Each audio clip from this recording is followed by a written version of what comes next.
7 Mindsets for Success, Happiness and Fulfillment। वैदिक और आध्यात्मिक ज्ञान। सक्सेसफुल पीपल हों या फेलियर्स हों, हर किसी में कोई ना कोई वीकनेस ज़रूर होती है। मन में ऐसी कमज़ोरी जो किसी इंसान को सक्सेस का स्वाद तक नहीं लेने देती हो और बड़े बड़े सक्सेसफुल लोगों को भी अर्श से फर्श पर ला पटक देती हो। क्योंकि सक्सेस कोई ऐसी चीज़ नहीं जो एक बार मिल जाए तो हमेशा आपकी होकर रह जाए। कई बार तो ऐसा भी होता है कि सक्सेस पाने वाले लोग सक्सेस पाकर भी अपने गलत माइंडसेट की वजह से फेलियर से भी बैड पोजीशन में चले जाते हैं। लेकिन ऐसा क्यों होता है?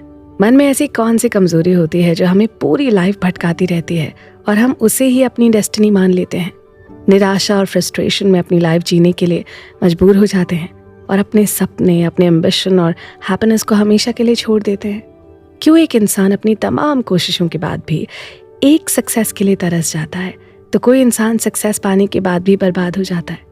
क्या इस जीवन का उद्देश्य सिर्फ सक्सेस को अचीव करना है? क्या करियर में सक्सेसफुल हो जाने से ही लाइफ मीनिंगफुल होती है?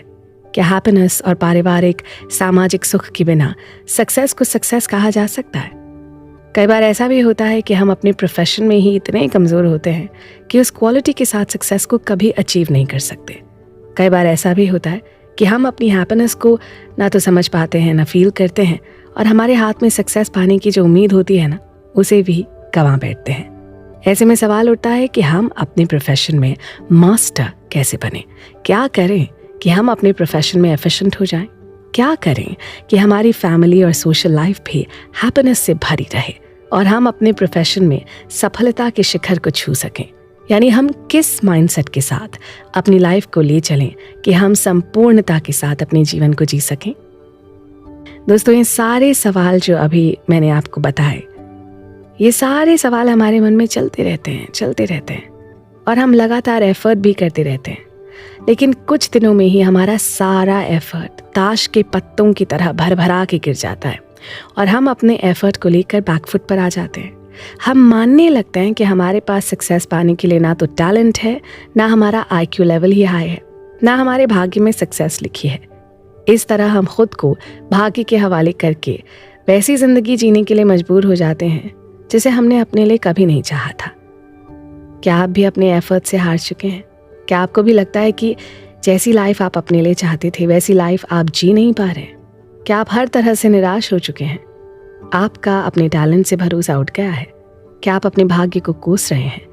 क्या आप सक्सेस की एक बूंद के लिए तरस रहे हैं? अगर इन सवालों का जवाब आपके लिए हाँ है तो आपको थोड़ा सा भी परेशान होने की ज़रूरत नहीं है, क्योंकि आज मैं आपको एक ऐसी बुक से परिचय करवाऊंगी जिससे आपकी लाइफ हमेशा के लिए चेंज हो जाएगी और आप अपनी लाइफ को अपने सपनों के साथ जी सकेंगे। नमस्कार दोस्तों, मैं हूं पल्लवी भारती और आपके लिए लाई हूं एक ऐसी बुक समरी जो आपकी सक्सेस और हैप्पीनेस के बीच के सारे बैरियर्स को तोड़कर आपको आपकी मंजिल तक पहुंचाने में पूरी हेल्प करेगी, आपको डायरेक्शन देगी, आपके टैलेंट को एक्सप्लोर करेगी, आपके सेल्फ कॉन्फिडेंस और मेंटल स्ट्रेंथ को स्ट्रॉन्ग बनाएगी, आपके मन की सारी कमजोरियों को दूर करके आपको क्वालिटीज से भर देगी और आप जो अब तक अपने भाग्य को कोस रहे थे ना, अपने आप को प्यार करने लगेंगे। तो दोस्तों, मैं जिस बुक समरी की बात कर रही हूँ वो बुक है 7 Mindsets for Success, Happiness and Fulfillment। इस बुक के ऑथर हैं स्वामी मुकुंदानंद। दोस्तों, हम इस बुक के बारे में बात तो करेंगे ही, लेकिन उससे पहले इस बुक के ऑथर के बारे में जानना बेहद ज़रूरी है। स्वामी मुकुंदानंद आध्यात्मिक गुरु और बेस्ट सेलर लेखक के रूप में फेमस हैं। स्वामी मुकुंदानंद का जन्म 1960 में हुआ था।